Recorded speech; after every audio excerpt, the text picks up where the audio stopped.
పంచాయతీ నిధుల మళ్లింపుపై శాసన మండలిలో మాట్లాడిన ఉప ముఖ్యమంత్రి పవన్ కళ్యాణ్. శ్రీమతి పంచమర్తి అనురాధ గారు, సర్వశ్రీ దువ్వార రామారావు గారు, వి తిరుమల నాయుడు గారు, కంచర్ల శ్రీకాంత్ గారు, గౌరవ ఎమ్మెల్సీ వారు 3 ప్రశ్నలు అడిగారు. అధ్యక్ష, పంచాయతీరాజ్ గ్రామీణాభివృద్ధి శాఖకు సంబంధించి వారు అడిగిన ప్రశ్నల్లో మొదటిది, పంచాయతీలకు విడుదల చేసిన 14 మరియు 15 ఆర్థిక సంఘం నిధుల్లో దాదాపు 9,000 కోట్లను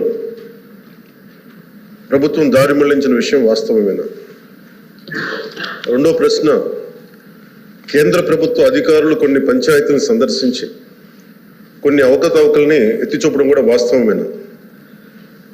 మూడో ప్రశ్న అయితే, ఒకవేళ వాస్తవం అయితే దాని మీద ఆ వివరాలపైన దానిపైన తీసుకున్న చర్యలు ఏమిటి? మొదటి ప్రశ్నగా అధ్యక్ష, 9,000 కోట్లను గత ప్రభుత్వం దారి మళ్లించిందా లేదా అనేది అడిగారు అధ్యక్ష. దానికి మా సమాధానం అవునండి.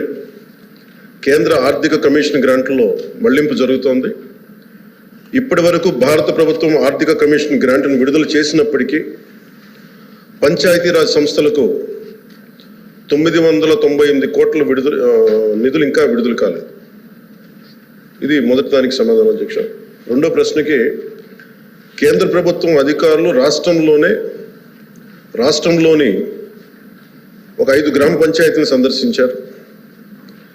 మరియు ఎంఓపిఆర్ భారత ప్రభుత్వం న్యూఢిల్లీ వారు 16/10/23 తేదీన డిఓ లేఖ నెంబర్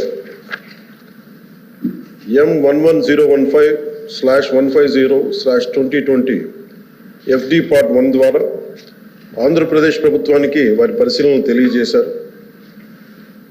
ఆంధ్రప్రదేశ్ ప్రభుత్వం సమర్పించిన పరిశీలన మరియు ప్రచిత్రాలను కూడా ఈ అనుబంధానికి జత చేయడం జరిగింది. గౌరవ సభ్యులు ఇంకేదైనా సందేహాలు ఉంటే అనెక్షర్ని అనుబంధంగా ఉన్న వీటన్నిటి చదువుకోవచ్చు అధ్యక్ష.